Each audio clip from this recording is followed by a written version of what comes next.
क्रांति की शुरुआत जो है वो दूसरों से उम्मीद रखकर नहीं होती है। क्रांति की शुरुआत होती है खुद क्रांति बनने से।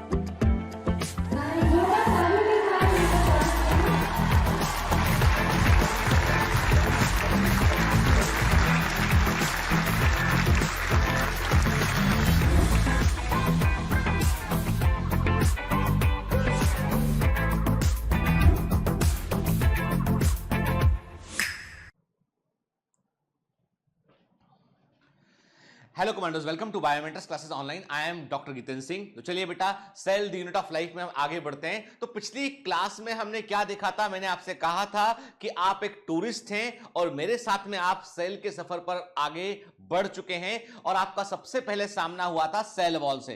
तो आपने देखा था सेल वॉल क्या होता है, प्राइमरी वॉल लेयर क्या होता है, सेकेंडरी वॉल लेयर क्या होता है, टर्शरी वॉल लेयर क्या होता है, और मिडिल लेमिला के बारे में थोड़ा सा हमने बात किया था। डिटेल में पढ़ना अभी उसको बाकी है। ठीक है, हमने ऑलरेडी प्लाज्मोडेस्माटा के बारे में एक बार बात किया हुआ है, उसको भी हमने देखा था। तो ओवरऑल कुल मिलाकर हमने देखा था सेल वॉल को। तो सेल वॉल वाले हिस्से में थोड़ा सा और कुछ कंटिन्यू करते हैं, फिर उसके बाद हम अगले हिस्से में एंटर करेंगे हम। ठीक है, देखिए बेटा, जैसे हम स्क्रीन पर हम देख रहे हैं, हमें दिखाई पड़ रहा है एक प्लांट सेल, और प्लांट सेल में आप क्या देख रहे हो? आपको एक स्ट्रक्चर, इस पर थोड़ा ध्यान दीजिएगा, वो है बेटा सेंट्रल वैक्यूल। आप देख रहे हैं प्लांट सेल में सेंट्रल वैक्यूल दिखाई पड़ रहा है। आपका क्वेश्चन ये है कि सेंट्रल वैक्यूल की मेम्ब्रेन को क्या बोलते हैं, यानी हम सेंट्रल वैक्यूल की मेम्ब्रेन को क्या नाम देते हैं, इसके लिए हम क्या टर्म इस्तेमाल करते हैं? ठीक है ना, सेंट्रल वैक्यूल की मेम्ब्रेन के लिए हम क्या टर्म यूज करते हैं, और सेंट्रल वैक्यूल में भरे हुए फ्लूइड के लिए, जो तरल इसके अंदर भरा होता है, उसके लिए हम क्या नाम यूज करते हैं, ये आपको बताना है। ठीक है, क्लियर? फिर हमने क्या देखा था? हमने देखा था कि प्राइमरी वॉल लेयर होती है, उसके ऊपर सेकेंडरी वॉल लेयर डिपॉजिट होती है। मैंने आपसे कहा था जैसे हमारे घरों में प्लास्टर होता है ना, वैसे ही प्राइमरी वॉल लेयर के ऊपर सेकेंडरी वॉल लेयर जमा होती है। ठीक है ना बेटा, है ना? और सेकेंडरी वॉल लेयर जब भी जमा होगी तो बाहर से कनेक्शन टूट जाएगा, तो सेल मर जाएगी। चाहे सुबेरिन का जमाव हो, सेल मर जाती है, लिग्निन जमा हो, सेल मर जाती है। लेकिन क्यूटिन चूंकि बाहर तरफ जमा होता है और क्यूटिन केवल एक ही सरफेस पर जमा होता है, तो वहां पर एक्सेप्शनली सेल नहीं मरती है। क्यूटिन भी सेकेंडरी डिपोजिशन है, लेकिन वो चारों ओर नहीं होता, वो केवल एक आउटर सरफेस पे होता है, और प्लांट एपिडर्मिस सेल में हमको देखने मिलता है। ठीक है, अभी क्या देखा हमने देखा कि जो सेकेंडरी वॉल लेयर होती है वो उसके अंदर भी आपको 3 परतें देखने मिलती है, S1, S2 और S3 आपको देखने मिलता है। क्लियर? ठीक, फिर हमने हमने सिंपल डायग्राम बनाया था और हमने देखा था कि द सीमेंटिंग लेयर, वो उस पर जो सीमेंट के समान काम करती है, दो प्लांट सेल की प्राइमरी वॉल को आपस में जोड़ती है, उसे बोलते हैं मिडिल लेमिला बोलते हैं, जो कैल्शियम और मैग्नीशियम पैक्टेट से बनी होती है। प्राइमरी वॉल मेनली सेलुलोज से बनी होती है, हेमीसेलुलोज, सेलुलोज और पैक्टिन इसके अंदर मिलेगा आपको। ठीक है, और मैंने ये भी कहा था कि प्राइमरी वॉल में कुछ प्रोटीन मॉलिक्यूल होते हैं जो इसके फाइबर को लूज करते हैं, एक्सपांशन प्रोटीन मॉलिक्यूल कहा था। और पिछले क्लास के डीपीएस में मैंने आपको एक क्वेश्चन भी दिया था कि एक्सपांशन क्या चीज होते हैं। ठीक है ना, तो छोटी छोटी बातें जो मैं क्लास के दौरान कहता हूं उनको ध्यान रखा करो बेटा। ठीक है, सेकेंडरी वॉल, टर्शरी वॉल देखा हमने। ठीक है, क्लियर? फिर मैंने आपको बताया था, याद होगा आपको, पिछली क्लास में हमने ट्रांजिशन के एंटीना के बारे में बात किया था। हमने कहा था कि एक के अंदर एक जो जैसे ट्यूब होते ना, एक एंटीना के अंदर बिल्कुल वैसे एक के अंदर एक वॉल लेयर होती है। सबसे बाहर देखो, सबसे बाहर प्राइमरी वॉल लेयर है, फिर सेकेंडरी वॉल लेयर है, फिर टर्शरी वॉल लेयर है। टर्शरी वॉल लेयर आपको कम प्लांट्स में देखने मिलती है। ठीक, फिर मैंने यह भी कहा था कि यदि आप प्राइमरी वॉल लेयर को देखें तो जो थ्रेड आपको दिखाई पड़ता, धागा आपको दिखाई पड़ता है, वो एक्चुअली में बड़ा यूनिट होता है, वो मैक्रोफिब्रिल होता है, जबकि इसके अंदर बनाने वाली कई सारी अलग अलग यूनिट होती है। तो मैंने आपको बताया था कि माइक्रोफिब्रिल के बारे में हमने बात किया था कि माइक्रोफिब्रिल क्या होता है, इस बारे में हमने बात किया था। ठीक है ना? हमने बात किया था कि एक सेलुलोज चेन के बारे में हमने बात किया था। ठीक है, तो ये सारा कि कैसे ग्लूकोज से, कितने ग्लूकोज से एक सेलुलोज चेन बनती है, कितने सेलुलोज चेन से एक माइक्रोफिब्रिल बनता है, कितने एक एलिमेंट्री फिब्रिल बनता है, और कितने एलिमेंट्री फिब्रिल से एक माइक्रोफिब्रिल बनता है। ठीक है, कितने माइक्रोफिब्रिल से एक मैक्रोफिब्रिल बनता है, ये आपको याद रखना है, भूलना नहीं है। ठीक है, चलिए, तो जहां बात खत्म की थी हमने, वहीं से हम बात को अभी उठाते हैं बेटा के। अभी बात कर रहे हैं हम कि सेल वॉल की ग्रोथ कैसे होती है। देखिए, सिंपल सी बात है कि सेल वॉल बनती कैसे है। सेल वॉल की जब ग्रोथ होती है प्लांट के अंदर, तो उस समय हमें 2 पैटर्न देखने मिलते हैं, कि 2 प्रकार के पैटर्न हमको देखने मिलते हैं, 2 प्रकार के तरीके हमको देखने मिलते हैं। पहला तरीका होता है बेटा अपोजिशन के, अपोजिशन में क्या होता है कि सेलुलोज की एक परत के ऊपर दूसरी परत जमा होती है, ठीक है, और ऐसी ग्रोथ को हम मल्टीनेट ग्रोथ कहते हैं। होता क्या है, जैसे मैंने कहा कि ये सेलुलोज की एक परत है, एक लेयर है सेलुलोज की, ठीक है, इसके ऊपर सेलुलोज की दूसरी परत जमा हो जाएगी, दूसरी परत जमा हो गई, ठीक है, फिर तीसरी परत जमा हो गई, फिर चौथी परत जमा हो गई, पांचवी परत जमा हो गई। तो मतलब ये कि जब ग्रोथ ऐसी होती है लेयर के फॉर्म में होती है, पूरी की पूरी लेयर के फॉर्म में होती है, एक के ऊपर एक जो है वो लेयर के फॉर्म में जो है वो ग्रोथ होती है, उसे हम क्या बोलते हैं, उसे हम बोलेंगे जो है अपोजिशन बोलेंगे। जैसे मैंने आपसे कहा, फॉर एग्जांपल मैं आपसे कहता हूं कि हमारे पास में जैसे ये एक नैपकिन है, ठीक है, इमेजिन करते हैं कि ये एक पहली फर्स्ट वॉल लेयर है, ये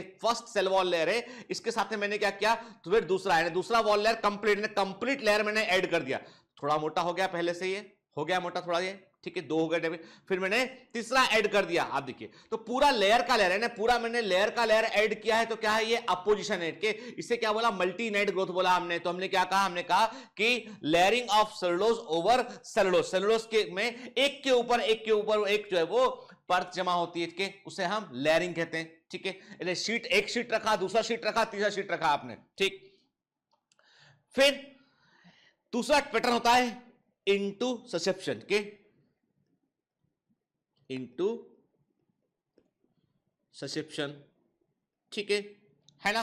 तो इसमें क्या होता है बेटा, इसमें होता ये कि सेलुलोज मॉलिक्यूल बनता है और बनने के बाद ये मॉलिक्यूल जो है वो जमा होता है, किसी एक हिस्से पे जाके जमा होता है, फिर धीमे धीमे ऐसे कई सारे पैच बनते हैं। मतलब ये कि ये एक सबसे पहले बनी वॉल लेयर है, इसके ऊपर फिर क्या हुआ, सेलुलोज का फाइबर का एक ढेर यहां जमा हुआ, एक ढेर यहां जमा हुआ, एक यहां हुआ, फिर यहां पे जमा होना शुरू हुआ, यहां पर जमा होना, ऐसे करके जो है वो मोजेक पैटर्न में के, मतलब लेयर नहीं बनती है, ठीक है, धब्बे धब्बे धब्बे धब्बे बनते हैं। इसे क्या बोलते हैं, हम बोलते हैं मोजेक ग्रोथ कहते हैं इसको, synthesis of cellulose molecule and interlinking of this molecule के, यानी यहां पर परत, सीधी एक परत के बाद दूसरी परत नहीं बनेगी, बल्कि जैसे आपने कभी देखा दीवार पर प्लास्टर कैसे होता है, दीवार पर प्लास्टर होते हुए देखा आपने कभी, वॉल होती है, वॉल में मिस्त्री क्या करता है कि सीमेंट लेता है हाथ में और सीमेंट को फेंकता है, वो तो काफी सारा सीमेंट दीवार पर जाके चिपक जाता है, कुछ नीचे गिरता है, ठीक है, ऐसे वो मारता है, ऐसे करके अलग अलग हिस्सों में मारता है और पूरी दीवार जो है वो उस पर सीमेंट जमा हो जाती है, फिर बाद में वो बराबर कर देता है।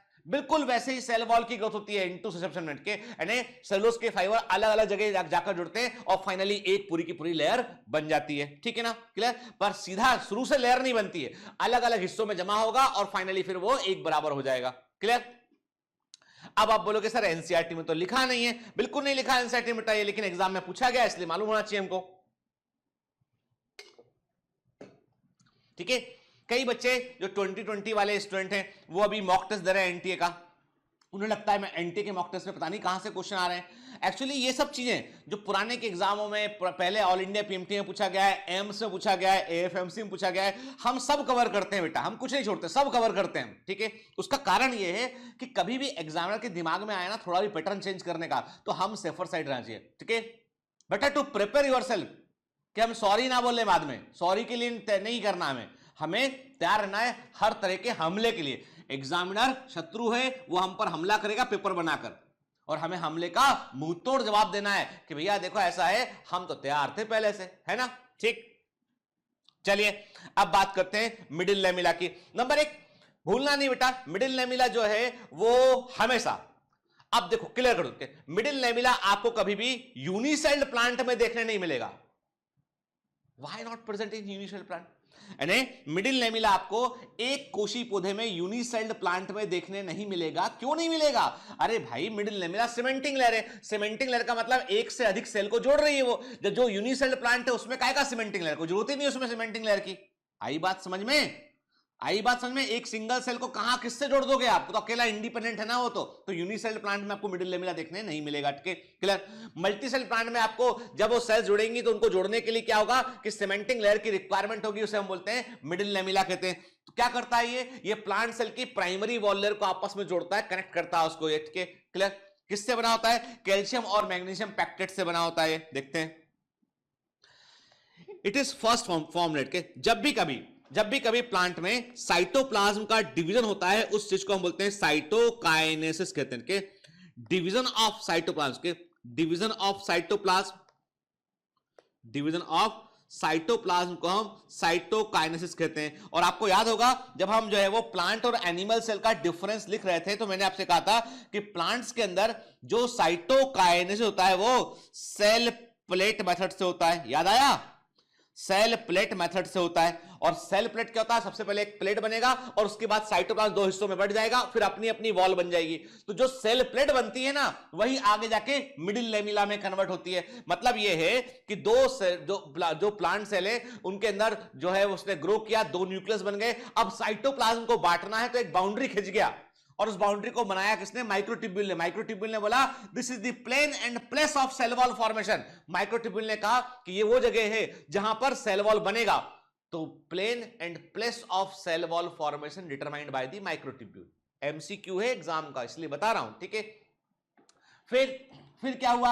अब जगह डिसाइड हो गई। अब जगह डिसाइड हो गई, भैया ये तेरा एरिया, ये मेरा एरिया। अब क्या करें? अब वहां पे कुछ पैकेट लाके रख दिए। उन्होंने कहा देखो बांट देते हैं इसको, जब बाद में वॉल तो बनेगी बाद में, लेकिन अभी बांट दिया हमने। कभी देखा आपने गांव के अंदर जो है आपको देखने मिलेगा ये सीन, गांव के अंदर, शहरों में भी होता है जनरल के, कि दो भाई हैं, दोनों भाई की पट नहीं रही आपस। भाइयों की कभी दिक्कत नहीं होती है, वो भाइयों की वाइफ की नहीं बनती आपस में, ठीक है, वो घर घर की कहानी है, तो उनकी नहीं बन रही आपस में। अब दोनों भाइयों के बीच में भी जो है वो दरार आ गया कि भैया एक जो है घर का तो बंटवारा करना पड़ेगा, है ना, घर को तो बांटना पड़ेगा। अब क्या किया जाए? उन्होंने कहा भी एक काम करते हैं कि ये घर का इतना हिस्सा बड़े भाई का, इतना हिस्सा छोटे भाई का, बट गया। अब बटने के पहले उन्होंने कहा देखो ऐसा है, दीवार विवार बनने में टाइम लगेगा, अभी झगड़ा खत्म करना है तो एक बाउंड्री बना के से इन्होंने क्या किया, कुछ ईंटें वीटे लाके रख दी वहां पे, कुछ ऐसे ही जो है वो कुछ चीजों को रख के उन्होंने एक बाउंड्री बांधी, टेम्परेरी बाउंड्री बन गई वो, है ना, ठीक है। और उस बाउंड्री के इस तरफ बड़े वाले भाई ने अपनी दीवार बनाना शुरू कर दिया, उस तरफ छोटे वाले, और दोनों भाइयों ने बोला हम दीवार भी शेयर नहीं करेंगे, हम नहीं दीवार शेयर करेंगे। क्यों नहीं शेयर करेंगे? क्यों, हम पैसा क्यों लगाए, तुम भी लगाओ। अच्छी मुसीबत है। क्या किया? बड़े भाई ने अपनी दीवार बना ली, छोटे भाई ने अपनी दीवार बना दी, और जो मटेरियल पहले से प्रेजेंट था ना वो बीच में आ गया, उसमें वो बीच में रह गया, और एक दीवार इधर खड़ी हो गई, एक दीवार इधर खड़ी हो गई, मटेरियल बीच का बीच में रह गया। वो देखा है कभी? ठीक है। गांव के अंदर जब, और वो बता दूं मैं, बंटवारा हमेशा जो है वो क्या होता है, वो पिताजी की संपत्ति को लेके होता है। मतलब इस बात को बुरा नहीं मानना, पर एक बात कह रहा हूं, जब संतानें बेटे बहुत अच्छा नहीं करते लाइफ में, मतलब जो पिताजी ने बनाया उसी को बांटना के अलावा कोई दूसरा ऑप्शन उनके पास है नहीं है, तो ऐसी चीजें देखने मिलती हैं लाइफ में। हमेशा एक बात याद रखिए बेटा कि पिताजी हमें क्या देके गए ये इंपॉर्टेंट नहीं है, इंपॉर्टेंट ये है कि एक दिन लोग उस शहर में आपके पिताजी को आपके नाम से जानते हैं या नहीं जानते। यदि आपको अपनी पहचान बताने के लिए पिताजी का नाम अधिक उम्र में भी लेना पड़े कि फला व्यक्ति का बेटा हूं मैं, तो फिर ये आपका अचीवमेंट नहीं है। कोई व्यक्ति का, उस व्यक्ति का जो है कोई सिग्निफिकेंस नहीं है। यानी वो व्यक्ति वो बनिए कि एक दिन पिताजी को लोग बोले अच्छा आप उनके पिताजी हैं, तो आप देखिए पिताजी का सीना गर्व से फूल जाता है कि हमारे बेटे के नाम से पहचाना गया हमको। ठीक है, चलिए, तो अभी मैं आपसे क्या मैं आपसे भी बोल रहा था कि इतनी सी बात है कि भाइयों का बंटवारा है। अरे हुआ ये कि भैया दोनों ने कहा कि बांटना है, ये देखो कुछ हमने जो पत्थर लाके ईंटे वींटे रख दिया यहाँ पे, हमने कहा ये जो टेम्परेरी बाउंड्री है। फिर बड़े भाई ने बोला देखो हमारे पास पैसा, हमने पहले वॉल बना ली। छोटे भाई ने बोला ठीक है कोई बात नहीं, हमारे पास ही पैसा, हमने ही वॉल बना ली, बन गई वॉल। ये प्राइमरी वॉल, और बीच में प्रेजेंट था, शुरू से जो प्रेजेंट था जिसको पहले हमने बॉर्डर बनाया था वो बन गया मिडिल लेमिला। तो एक्चुअली में ये जो पहले शुरुआत में जो लेयर बनी थी ना वो थी सेल प्लेट, पट्टी थी सेल प्लेट, बाद में मिडिल लेमिला में कन्वर्ट हो गई वो, ठीक है ना। तो हमने क्या कहा, सबसे पहले क्या बना, मिडिल लेमिला वाला हिस्सा बना। ये दो समीपवर्ती सेल के बीच में होती है। Middle lamella is present outside the primary wall के बाहर होती है, ठीक है। ये दो कोशिकाओं के बीच की पड़ होती है, और बायोलॉजी में मैंने कहा था इंट्रा मतलब अंदर, एक्स्ट्रा मतलब बाहर, और इंटर मतलब दो के बीच में। कहां है ध्यान आपका? एक्स्ट्रा मतलब बाहर, इंट्रा मतलब अंदर, और इंटर मतलब दो के बीच में। क्या मालूम चल जाता है मेरे को? हाँ ठीक है ना, ये नहीं सोचना कि पता नहीं चलता सर को। ठीक है, फिर मैंने क्या कहा आपसे, cementing layer between two adjacent plant cell, वो क्या है, वो मिडिल लेमिलाइट के दो सेल की ये प्राइमरी वॉल को आपस में जोड़ती है। ठीक है ना, समझ गए बात को हम? चलिए, middle lamella is made up of calcium pectate and magnesium pectate के दोनों में से एक चुनना हो तो बेस्ट आंसर है कैल्शियम पैक्टेट। दोनों में से एक चुनना हो तो आंसर है कैल्शियम पैक्टेट, और बेस्ट आंसर दोनों साथ दे रखे हो तो बोथ ऑफ दोनों पाए जाते हैं के। और अब चूंकि अधिक मात्रा में कैल्शियम पैक्टेट होता है तो हम बोलते हैं the most common element of middle lamella is calcium ion के Ca++। Most common element of middle lamella is calcium ion, याद रखना। ठीक, एग्जाम का क्वेश्चन है, जितने पॉइंट आप यहां देखते हैं स्क्रीन पे स्लाइड पे सब एग्जाम के एमसीक्यू हैं। ठीक है, तो मैंने क्या कहा आपसे कि जो अब देखो कैल्शियम पैक्टेट यानी मिडिल लेमिला के केमिकल कंपोजिशन में दो चीजें, एक तो है कैल्शियम, दूसरा है पैक्टेट। कैल्शियम तो समझ में आया हमको, वही आयन है। ठीक है, व्हाट इज पैक्टेट और पैक्टीन? पैक्टेट या पैक्टीन भी एक पॉलीमर है जो ग्लूकुरोनिक एसिड का और ग्लैक्टुरोनिक एसिड का पॉलीमर है। के very very IMP, pectin is a polymer of glucuronic acid and galacturonic acid. Pectin जो है वो ग्लूकुरोनिक एसिड और गैलेक्टुरोनिक एसिड का जो है वो पॉलीमर है। क्लियर?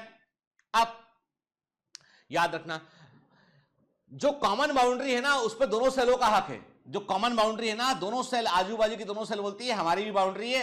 बड़ा भाई बोलता है जो कॉमन वाली बाउंड्री है वो मेरी भी है, छोटा बोलता है मेरी भी है। जैसे घरों में छत कॉमन होती है ना, बंटवारा हो गया लेकिन छत लोग बोलते हैं छत तो हमारा भी है, हमारा भी है। ठीक है, दोनों का है। ठीक है, अभी क्या बात हुआ? अभी ये बात हुआ कि मिडिल लेमिला जो है वो हर सेल बोलता है कि मेरा सबसे बाहर वाला लेयर कौन सा है, बोलता है मिडिल लेमिला। सबसे बाहर वाला सेल वॉल कौन सा है, प्राइमरी वॉल होना चाहिए आंसर। ठीक है, पर ऑप्शन देखिए डिपेंड करता है। देखिए outer most layer of a plant cell is middle lamella. Okay, outer most wall layer of a plant cell is primary wall, याद रखना है। Middle lamella is a part of cell wall. अब आप बोलोगे sir ये तो पूरा मतलब कंफ्यूज कर दिया आपने तो हमको बता के। एक्चुअली एग्जामिनर का पैटर्न नहीं है पूछने का। देखो मिडिल लेमिला को सेल वॉल का हिस्सा मानना है, बिल्कुल मानना है, यस। सबसे बाहर वाली वॉल लेयर कौन सी है, मिडिल लेमिला नहीं है, प्राइमरी वॉल लेयर है। सबसे बाहर वाली लेयर क्या है, वॉल लेयर नहीं बोला, लेयर बोला, तो क्या होगा, मिडिल लेमिला होगा। तीनों तरह के एमसीक्यू में आपको दूंगा डीपी में, याद रखना, गलती मत करना, समझ गए? ठीक है, फिर middle lamella is the outer most layer of plant cell in ripe fruit. अब देखो, अब बड़ी मजे की बात के, कभी कच्चा आम देखा आपने? कच्चा आम होता है, कच्चे आम को यदि हम दबाएं, प्रेस करें तो कच्चा आम क्या दबता है? नहीं दबता, वो तो मजबूत होता है। कच्चा आम केरी बोलते हैं इसको, हम अचार डालते हैं घर में इसका के, तो वो कच्चा आम जो था, कच्चा पपीता, कच्चा आम, कच्चा फल जो होता है वो मजबूत होता है, दबा नहीं सकते आप उसको आसानी से। पका आम आप दबाओगे प्रेस हो जाएगा वो, पका हुआ फल दब जाएगा वो। क्यों? क्योंकि जो फलों की जो सेल है ना, जो फ्रूट की जो सेल्स होती है, उन सेल्स के बीच की सीमेंटिंग होती है मिडिल लेमिला। मिडिल लेमिला जब सीमेंट मजबूत होगा, जब सीमेंट मजबूत होगा तो आप दबा नहीं पाएंगे, आप दीवार को फोड़ नहीं पाएंगे, आप सीमेंट मजबूत है इसलिए। लेकिन सीमेंट कमजोर होगा तो आप धक्का मारेंगे, दीवार टूट जाएगी, है ना? कहने का मतलब यह है कि पके हुए फल में मिडिल लेमिला जो है उसको डिसॉल्व कर दिया जाता है, उसे पचा लिया जाता है, इसलिए पका हुआ फल मुलायम हो जाता है। और उसे पकाने के लिए जो एंजाइम काम करते हैं वो होते हैं पैक्टिनेज। पैक्टिनेज एंजाइम जो होते हैं वो फल को पकाने का काम करते हैं, उनके पकाने के दौरान फल की वॉल को गला देते हैं वो। ठीक है, क्या लिखा है? इन राइप फ्रूट, पके हुए फलों में, due to activity of pectolysing enzyme जो कि पैक्टिनेज है, मिडिल लेमिला डिसॉल्व हो जाती है और फल जो है वो मुलायम हो जाते हैं, फल जो है वो मुलायम हो जाते हैं। क्लियर? ठीक है, चलिए आगे बढ़ते हैं। अब इंटरेस्टिंग बात के कमर्शियल इस्तेमाल की बात करें। अब हम सब जानते हैं बेटा अच्छे से कि जो प्लांट फाइबर है, आप समझते हैं प्लांट फाइबर, जैसे कि जूट की बात करें हम, हेम्प की बात करें हम, जूट होता है, सन बोलते हैं, सन हेम्प होता है। ठीक है, कॉटन जो है वो ट्रू फाइबर नहीं, कॉटन जो है वो सीड हेयर होता है। कॉटन जो होता है, कपास जो होता है जिसको हम कॉटन के कपड़े पहनते हैं, cotton is a seed hair. ठीक है, कॉयर जो होता है, नारियल का रेशा जो है वो भी ट्रू फाइबर नहीं, जो है वो होता है स्क्लेनकाइमा वो भी, लेकिन क्या होता है वो वास्तव में जो है वो फ्रूट वॉल्स, यानी जो वास्तविक फाइबर जो होते हैं वो कहां मिलते हैं आपको? फ्लोएम के साथ, जाइलम के साथ लगे हुए मिलते हैं, और वो भी स्क्लेनकाइमा फाइबर होते हैं। Cotton is not a sclerenchyma fibre, वो सेलुलोज से बना होता है, जबकि स्क्लेनकाइमा फाइबर जो होते हैं वो सच के फाइबर होते हैं प्लांट में। तो प्लांट में क्या होता है, हर एक फाइबर सेल, ध्यान से बात, हर एक फाइबर सेल प्लांट की जो है, जो प्लांट के अंदर आपको फाइबर मिलते हैं, हर एक फाइबर सेल एक तरह का टिश्यू है, वो उसमें होती है, उसे बोलते हैं sclerenchyma. Hello, everyone. My name is Newton. I hope you are enjoying Sorry to disturb you in between lecture, but it's important to inform you. You should download Biomentors app from Google Play Store. We need your support, so please take subscription to become an official commando of Biomentors. Bye bye. Continue your lecture.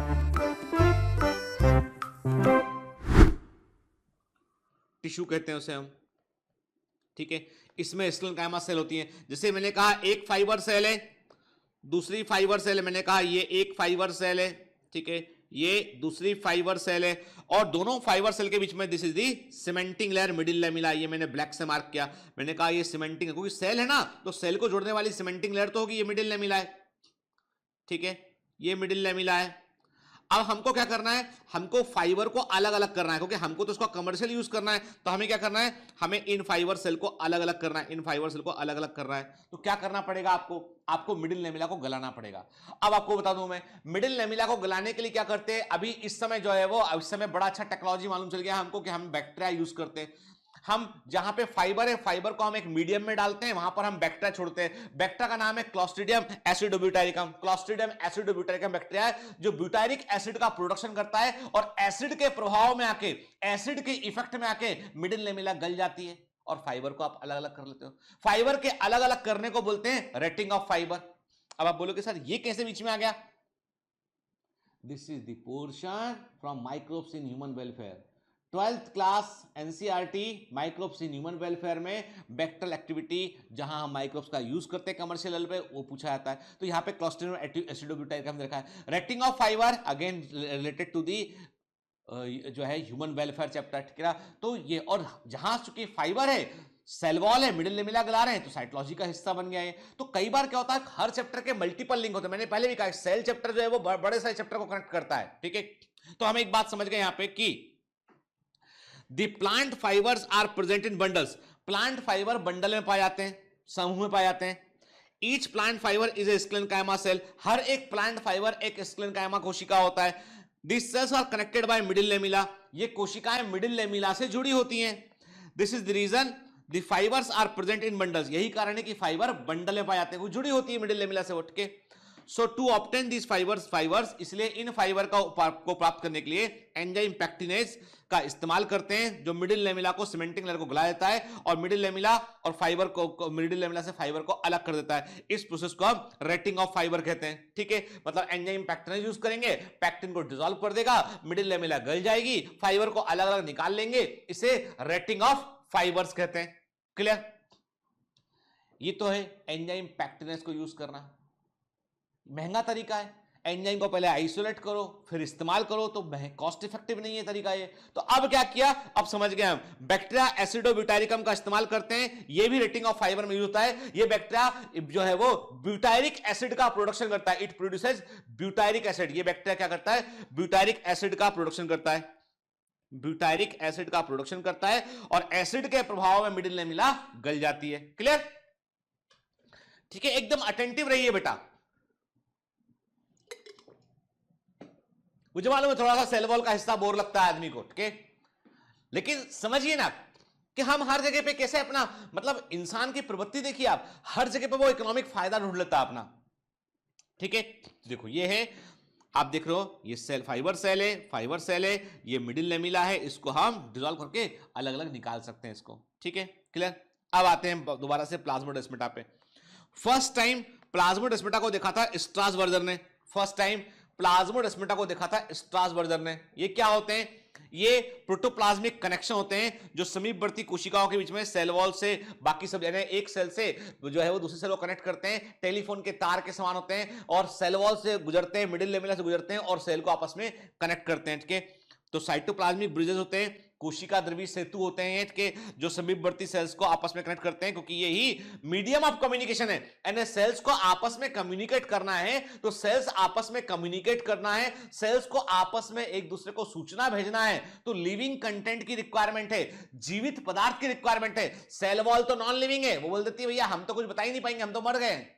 Middle lamella कहती है हम भी कुछ नहीं बता पाएंगे। तो इस सेल को अपनी बात इससे कहनी है। आप बोलोगे बात क्या करनी है, लो कर लो बात क्या करनी है। अरे भाई सेल्स तो टिश्यू का हिस्सा है ना, टिश्यू के बीच में कोऑर्डिनेशन होता है, सेल्स आपस में न्यूट्रिएंट भी एक्सचेंज करती हैं, तो वो जो सप्लाई है वो कैसे मेंटेन होगी, वो थ्रू दी प्लाज्मोडेस्माटा मेंटेन होगी वो, ठीक है, क्लियर। देखिए आप, ये हम देख रहे हैं मिडिल लैमेला, प्राइमरी वॉल देख रहे हैं यहां पे हमके, और ये है प्लाज्मोडेस्माटा जो एक प्लांट सेल को दूसरी प्लांट सेल से कनेक्ट करता है, और ये बेसिकली लिविंग कनेक्शन होते हैं, प्रोटोप्लाज्मिक या साइटोप्लाज्मिक थ्रेड होते हैं, ठीक है।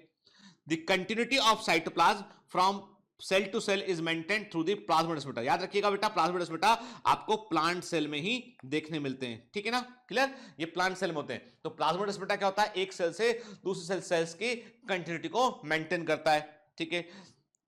Plasmodesmata is a fine cytoplasmic canal, एक पतली सी साइटोप्लाज्मिक किनाल होती है जिसमें कि मेम्ब्रेन का एक हिस्सा होता है, और इसमें से कई बार जो है एंडोप्लाज्मिक रेटिकुलम, एक याद होगा मैंने आपसे कहा था कि सेल के अंदर, ये भी मैंने आपसे कहा था कि बायोलॉजी में जाल के लिए रेटिकुलम वर्ड यूज करते हैं, बायोलॉजी में जाल के लिए रेटिकुलम या रेटिकुलर वर्ड इस्तेमाल करते हैं, मतलब जाल नेटवर्क, ठीक है। एंडो मतलब अंदर, एक्सो मतलब बाहर, प्लाज्म मतलब लिक्विड, मतलब साइटोप्लाज्म के अंदर एक जाल होता है, बारीक नेटवर्क होता है, और वो नेटवर्क जो है पूरे सेल का इंटरनल कम्युनिकेशन मेंटेन करता है। उस नेटवर्क को एंडोप्लाज्मिक रेटिकुलम कहते हैं। उसका एक हिस्सा एक सेल से अगली सेल में पहुंच जाता है, उसे हम डेस्मोटिब्यूल कहते हैं, ठीक है।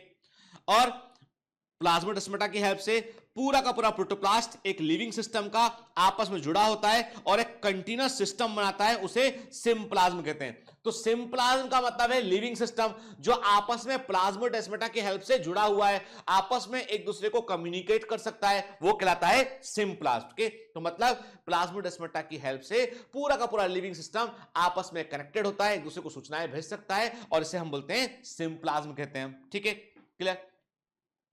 अब एक वर्ड है प्लाज्मोडेस्माटा, दूसरा वर्ड है फ्रेगमोप्लास्ट के। अब ये वर्ड जो है कंफ्यूज करते हैं आपस में, पता होना चाहिए।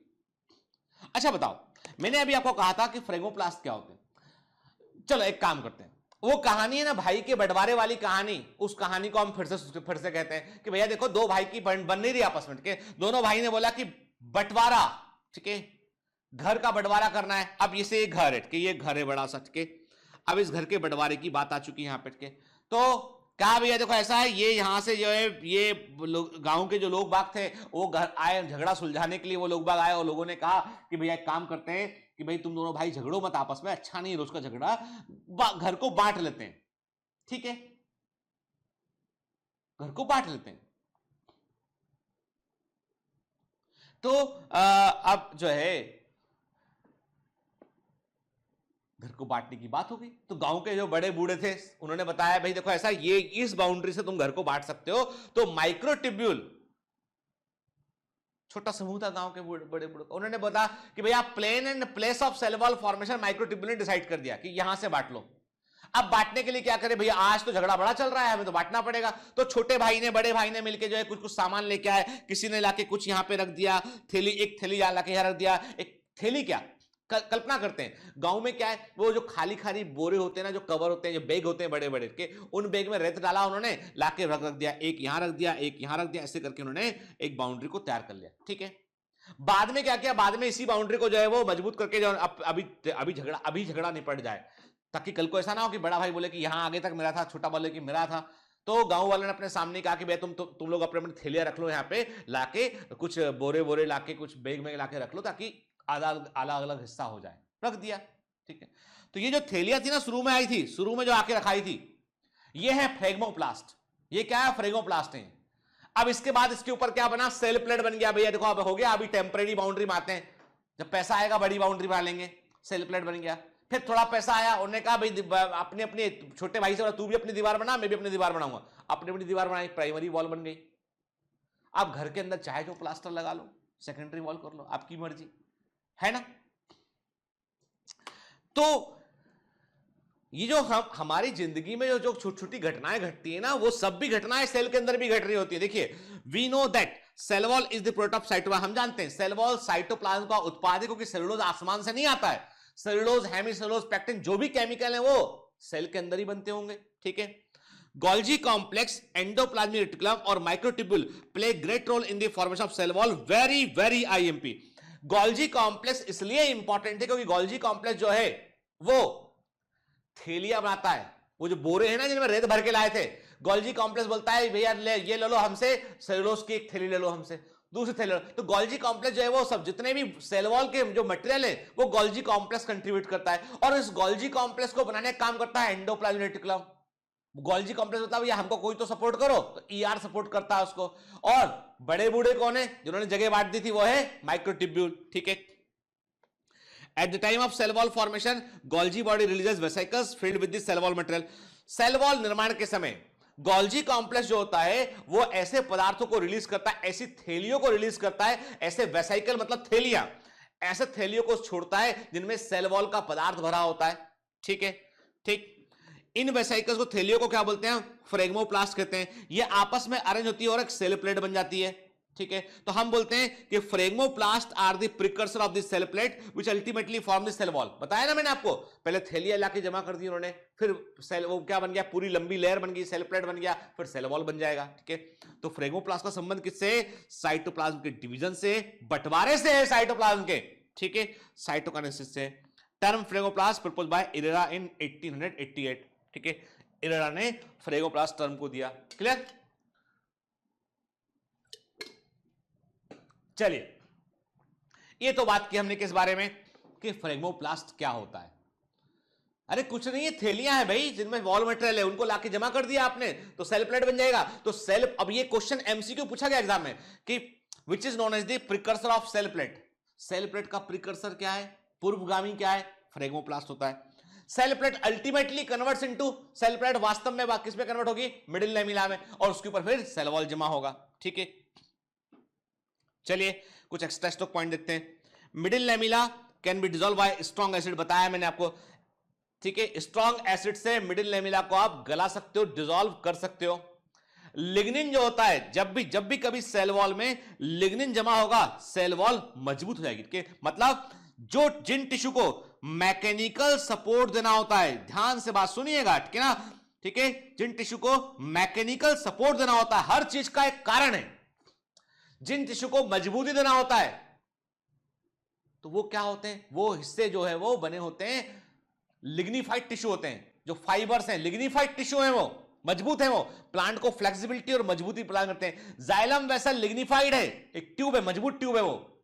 तो क्या होता है कि लिग्निन जो होता है वो सेल वॉल को मजबूती प्रदान करता है। प्रोटोजोआ, प्रोटिस्टा है, यूनिसेल एनिमल है, उनमें सेल कोट होता है, जो उसे हम पेलिकल बोलते हैं। तो याद रखिए, पेलिकल जो है वो प्रोटीन से बना होता है, प्रोटीन लेयर से बना होता है। ठीक है ना, क्लियर। तो प्रोटोजोआ में जो सेल कोट है वो उसे हम पेलिकल कहते हैं। एनिमल सेल में भी सेल कोट और ग्लाइकोकैलिक्स आपको देखने मिलता है, जो ग्लाइकोप्रोटीन और ग्लाइकोलिपिड से बना होता है, आईएमपीए के। एक नॉर्मल, देखो बेटा बैक्टीरिया की बात नहीं कर रहे हैं हम, एक नॉर्मल एनिमल सेल की बात कर रहे हैं। एनिमल सेल में जो सेल मेम्ब्रेन के बाहर जो ग्लाइकोप्रोटीन और ग्लाइकोलिपिड होते हैं वो भी एक परत के रूप में होते हैं, और उन्हें बोलते हैं हम ग्लाइकोकैलिक्स या सेल कोट बोलते हैं। तो एनिमल सेल में जो सेल कोट है ग्लाइकोकैलिक्स है, वो ग्लाइकोप्रोटीन और ग्लाइकोलिपिड से बना होता है। अरे भाई, जो सेल मेम्ब्रेन है वो दो चीजों से मिलकर बनी होती है। सुनिए बात ध्यान से, सेल मेम्ब्रेन में दो चीजें प्राइमरली होती है, एक होता है लिपिड, दूसरा होता है प्रोटीन। ठीक है, जो कार्बोहाइड्रेट, और बात याद रखिए ग्लाइको वर्ड यूज करते हैं हम कार्बोहाइड्रेट के लिए, तो कुछ कार्बोहाइड्रेट जो प्रोटीन से जुड़ा है, कुछ कार्बोहाइड्रेट जो प्रोटीन से जुड़ा है, ग्लाइकोप्रोटीन, कुछ कार्बोहाइड्रेट जो लिपिड से जुड़ा है वो ग्लाइकोलिपिड है, और ये मेम्ब्रेन के आउटर फेस पे होते हैं, बाहर तरफ होते हैं। ठीक है, clear. Term glycocalyx proposed by Bennett ने वर्ड को दिया। 1992 में कुछ स्पेसिफिक मॉलिक्यूल हमको जो है वो सेल वॉल में देखने मिले, जिन्हें हम एक्सपांशन प्रोटीन मॉलिक्यूल कहते हैं, और ये सेल वॉल की ग्रोथ से जुड़े होते हैं। ये क्या करते हैं, सेल वॉल के जो फाइबर हैं, जो माइक्रोफिब्रिल्स हैं, उनको लूज करते हैं। और जैसे देखो, अब इंटरेस्टिंग बात ये कि सेल जब ग्रो करती है, अपना साइज बढ़ाती है, कि प्लांट सेल को अपना साइज बढ़ाना है, प्लांट सेल को अपना साइज बढ़ाना है। ठीक है, तो क्या करेगी, देखिए हर चीज को समझो बेटा। ये एक प्लांट सेल है, ठीक है, ये प्लांट सेल है, इसके अंदर ये सेंट्रल वैक्यूल है, ठीक है ना, बाकी प्रोटोप्लाज्म वगैरह सब हमें मालूम है, हमने देखा प्रीमोर्डियल यूट्रिकल को। अब इसको अपना साइज बढ़ाना है, तो सबसे पहले अब इसको साइज बढ़ाना है, इसने क्या किया, इसने वाटर अंदर लिया। मैंने पहले भी कहा है कि प्लांट सेल के जीवन में, पौधों के जीवन में वाटर का बड़ा सिग्निफिकेंस है, क्योंकि वाटर को अंदर लेके ये क्या करते हैं, ये अपना प्रोटोप्लाज्म का वॉल्यूम नहीं बढ़ाते हैं, क्योंकि प्रोटोप्लाज्म का वॉल्यूम बढ़ाएंगे तो इनको बहुत सारा मेटाबॉलिज्म करना पड़ेगा, बहुत सारा मेटाबॉलिज्म करना पड़ेगा, तो बहुत सारा फूड लगेगा, तो आपको हमको खाने क्या मिलेगा भला, कुछ नहीं मिलेगा। तो इसलिए भगवान ने एक वरदान दिया कि तुमको ग्रो करना है ना, तुम वाटर ले लो, ग्रो कर जाओ। ठीक है, इसने क्या किया, इसने अपने वैक्यूल का आकार बढ़ाया। अब वैक्यूल का आकार तभी बढ़ पाएगा जब सेल वॉल लूज, क्योंकि सेल वॉल तो मजबूत है, रिजिड है, तो सेल वॉल को लूज किया गया, सेल वॉल। और आपको बता दूं, इस पूरे प्रोसेस में जो है वो एक प्लांट हार्मोन है auxin, that plays very important role. के ये सेल वॉल के इलोंगेशन में जो ऑक्सिन है, it plays very important role play करता है। ठीक है, इसने क्या किया, जैसे होता है ना स्क्रू, हम कहते हैं कि किसी की वो होता है ना स्क्रू ड्राइवर होता है, तो स्क्रू ड्राइवर से लाके उसने क्या किया, फाइबर्स को लूज कर दिया। के आप समझ लीजिए, इमेजिन करते हैं कि ये पूरा का पूरा एक नेटवर्क जाल है, पूरा नेटवर्क है जाल है, एक पूरा ये जाल है। अब इस जाल को लूज करना है, तो हमने क्या किया, धीमे धीमे इसको लूज किया, तो ये थोड़ा साइज बड़ा हो गया इसका। ठीक है ना, तो हमने क्या किया कि जो सेलुलोज के जो माइक्रोफिब्रिल आपस में गुथे हुए थे उनको हमने लूज करना शुरू किया। और ये लूज करने का काम किसने किया, एक्सपांड करने का काम किसने किया, एक्सपेंसिन नाम के प्रोटीन ने किया। ठीक है, ये सेल वॉल की ग्रोथ से जुड़ा होता है, याद रखिएगा। ठीक है, फिर लिग्निन जब सेल वॉल में जमा होता है, प्रोसेस को हम लिग्निफिकेशन कहते हैं। लिग्निन जब सेल वॉल में जमा होता है, प्रोसेस को हम लिग्निफिकेशन कहते हैं। ठीक है, जब सुबेरिन सेल वॉल में जमा होता है, प्रोसेस को हम सुबेराइजेशन कहते हैं। क्यूटिन जमा होगा, क्यूटिनाइजेशन बोलेंगे हम। सुबेरिन जमा होगा, कहां पे जमा होता है सुबेरिन, कॉर्क सेल में। कॉर्क सेल में हमको ये देखने मिलता है। ठीक है ना, और एपिडर्मल सेल में आपको क्यूटिन का जमाव होने देखने मिलेगा, इसे हम क्यूटिनाइजेशन कहते हैं। ठीक है, फिर जब मिनरल सॉल्ट सेल वॉल में जमा होते हैं, मिनरलाइजेशन कहते हैं। याद है आपको कि कारा एल्गी की सेल वॉल में आपको कैल्शियम कार्बोनेट देखने मिलता है, याद आया कि नहीं याद आया? मैंने कहा था आपसे, कारा एल्गी की सेल वॉल में आपको कैल्शियम कार्बोनेट देखने मिलता है। फिर डाइएटम की सेल वॉल में सिलिकॉन ऑक्साइड देखने मिलता है आपको, डाइएटम की सेल वॉल में सिलिकॉन ऑक्साइड देखने मिलता है। जब मिनरल जमा होंगे सेल वॉल में, हम मिनरलाइजेशन बोलेंगे उसको हम। ठीक है, सेल वॉल की स्टेनिंग करने के लिए हम जो सॉल्यूशन इस्तेमाल करते हैं उसे हम सुल्ज सॉल्यूशन कहते हैं, क्लोर जिंक आयोडाइड सॉल्यूशन कहते हैं। ये मल्टीपल टाइम एग्जाम में पहले पूछा गया। के हालांकि ये पुराना क्वेश्चन है, परंतु अभी भी रिलेवेंट क्वेश्चन है बेटा, के तो एग्जामिनर इसको पूछ सकता है। तो इंपॉर्टेंट पॉइंट में से एक है कि सेलुलोज की स्टेनिंग के लिए जो है हम किसका यूज करते हैं, क्लोर जिंक आयोडाइड सॉल्यूशन का यूज करते हैं। इसको कॉमनली हम सुल्ज सॉल्यूशन कहते हैं।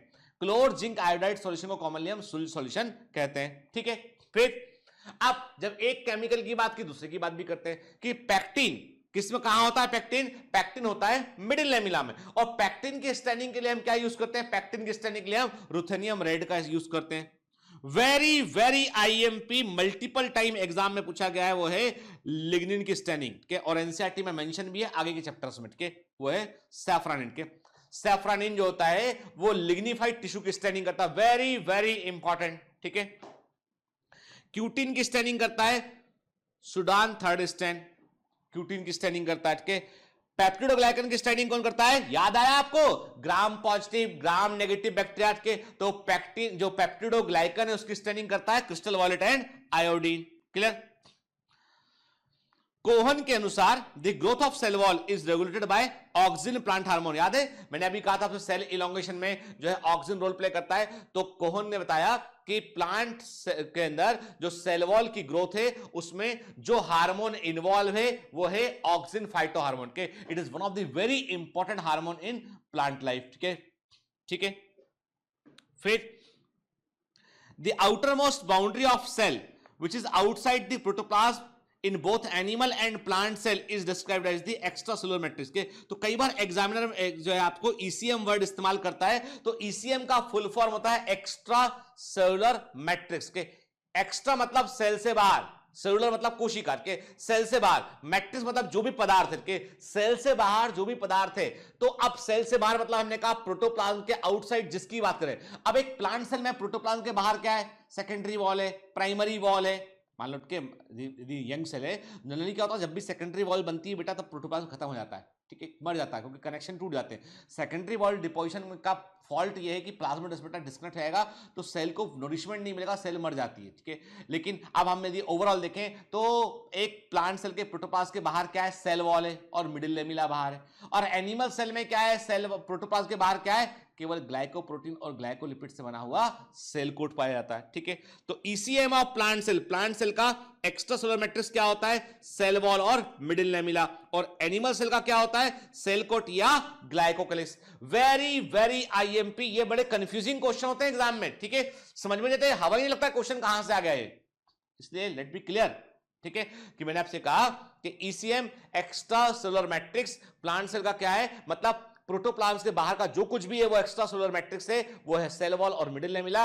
एनिमल सेल में सबसे बाहर वाली बाउंड्री होती है सेल मेम्ब्रेन, उसके बाहर क्या है? उसके बाहर ग्लाइकोप्रोटीन और ग्लाइकोलिपिड से बना हुआ लेयर है, जिसको हमने सेल कोट कहा था, ग्लाइकोकैलिक्स कहा था। ठीक है, क्लियर। फिर ferulic acid present in the cell wall of monocot plant. अब मोनोकॉट और डाइकॉट प्लांट का डिफरेंस जो है वो सेल वॉल के लेवल पे भी होता है, याद रखिएगा। ठीक है, मैं क्लियर कर दूं आपको, ये सारे के सारे एडवांस पॉइंट। अब इसे ये पॉइंट है, अब ये क्वेश्चन कहां से आई है? बायोलॉजी ओलंपियाड का क्वेश्चन है। ठीक है, तो ferulic acid present in the cell wall of monocot plant, monocot plant की सेल वॉल में होता है, डाइकॉट प्लांट की सेल वॉल में नहीं होता। ठीक है, मतलब एक स्पेसिफिक एसिड है, इसका नाम है फेरुलिक एसिड, वो आपको मोनोकॉट की सेल वॉल में देखने मिलेगा, डाइकॉट की सेल वॉल में देखने नहीं मिलेगा। ठीक है, फिर मैंने आपसे कहा था कि एक कंफ्यूजन होता है कई बार, the outer most layer of plant cell wall, plant cell wall की सबसे बाहर वाली परत है प्राइमरी वॉल के, outer most layer of plant cell middle lamella. समझ गए क्या फर्क है? फर्क है, एक में प्लांट सेल बोला है मैंने, एक में मैंने प्लांट सेल वॉल बोला है मैंने। के प्लांट सेल वॉल की सबसे बाहर वाली परत प्राइमरी वॉल है, प्लांट सेल की सबसे बाहर वाली परत जो है वो मिडिल लेमिला है, and middle lamella is a part of cell wall. तो अब ये दोनों स्टेटमेंट जो है वो कंट्राडिक्ट करते हैं आपस में। ठीक है, पर यही एग्जाम के एमसीक्यू है और यही इसके आंसर है बेटा। ठीक है, बायोलॉजी में कभी कभी जो है, बायोलॉजी में हमेशा बायोलॉजी में 1 + 1 2 नहीं होता है, कभी 3 भी होता है, कभी 4 भी होता है, कभी 1 भी होता है। समझ गए?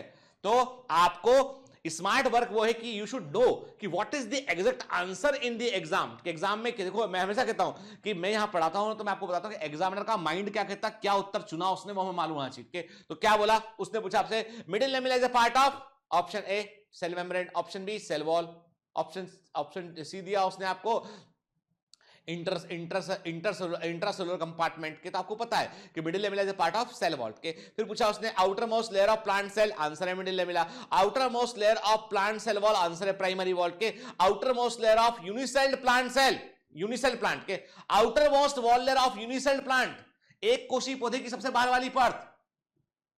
आप मिडिल लेमिला मत लगा देना आंसर, मैं तो मारूंगा, थप्पड़ लगाऊंगा।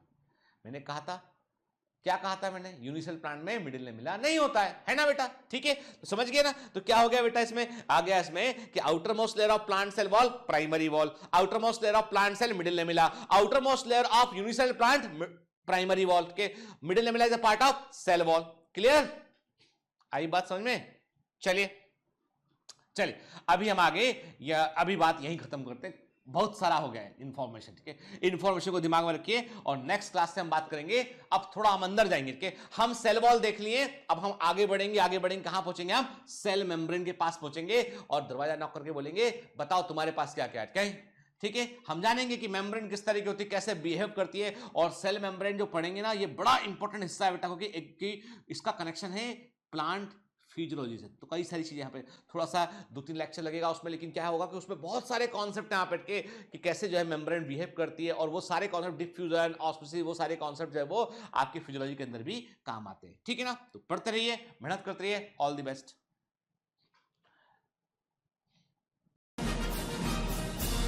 Hi. To become an official commando of Biomentors, join us at www.biomentors.online. Here you can solve daily practice papers, an online test. You can download performance enhancement sheets. You can track your progress. You can interact with other fellow commandos. Join us and prepare yourself. It's a commando training for your success. Download Biomentors online app from Google Play Store.